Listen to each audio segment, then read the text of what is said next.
Assalamualaikum warahmatullahi wabarakatuh. Saya Alifia Nurikma dari kelas Perbankan Syariah F semester 4 akan menjelaskan standar akuntansi keuangan.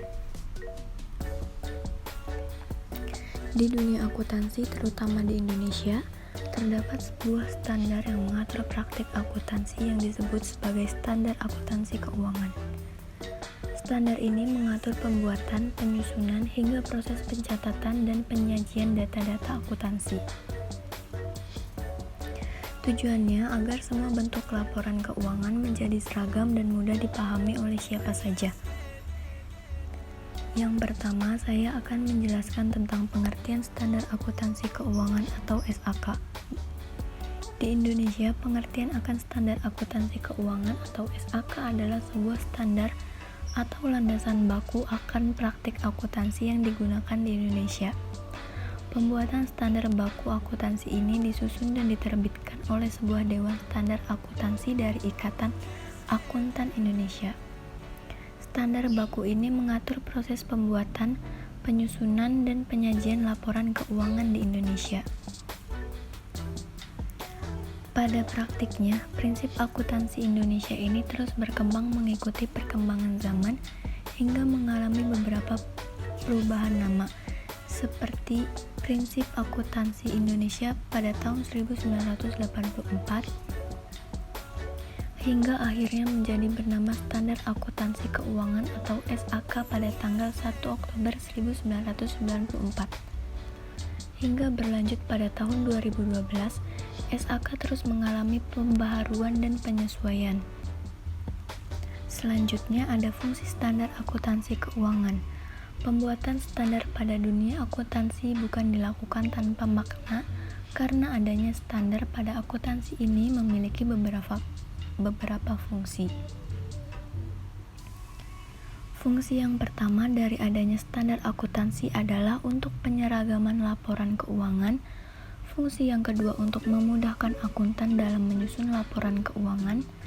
Fungsi lain yang tidak kalah penting adalah untuk mempermudah pembaca dan auditor untuk memahami dan membandingkan masing-masing entitas laporan keuangan yang berbeda-beda.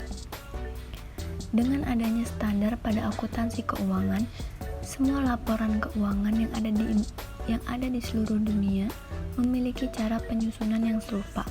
Tidak ada akuntan yang membuat laporan keuangan sesuai dengan seleranya masing-masing.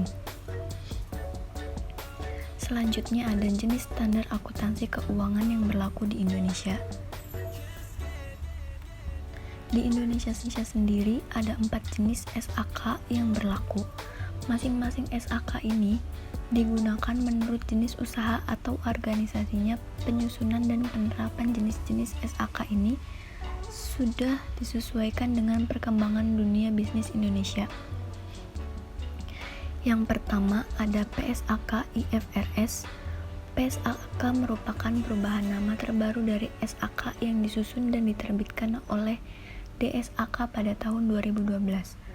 Penyusunan PSAK ini mengikuti standar yang digunakan oleh IFRS atau International Financial Reporting Standard dengan menyesuaikan pada kondisi bisnis di Indonesia. Adanya standar yang sesuai dengan PSAK ini membuat semua informasi keuangan yang ada mudah dipahami dan relevan bagi semua pengguna laporan keuangan tersebut. Yang kedua ada SAK etap.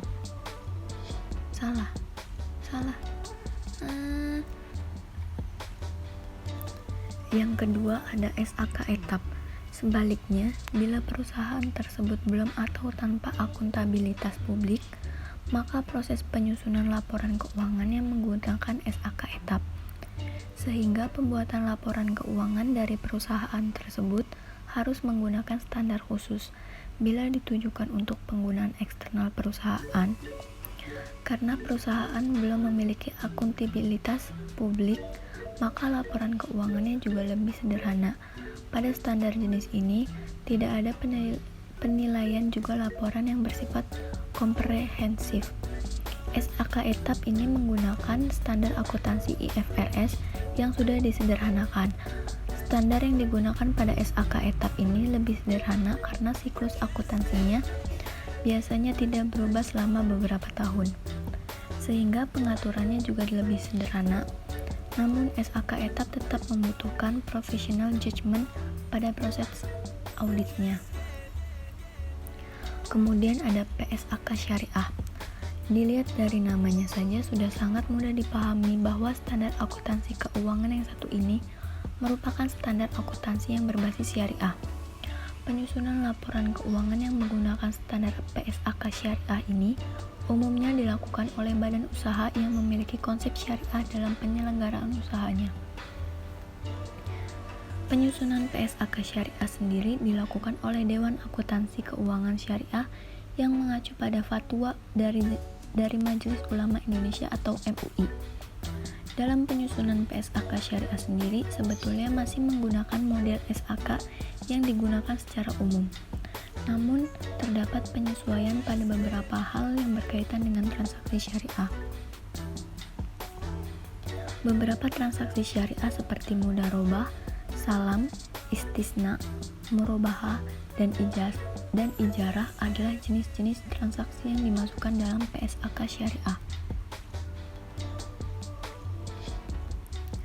Yang terakhir ada standar akuntansi pemerintah. Sesuai dengan namanya juga, SAP ini digunakan oleh instansi-instansi pemerintah dalam menyusun laporan keuangannya. Tidak terkecuali instansi pemerintah pusat maupun daerah, semuanya menggunakan SAP dalam penyusunan laporan keuangannya.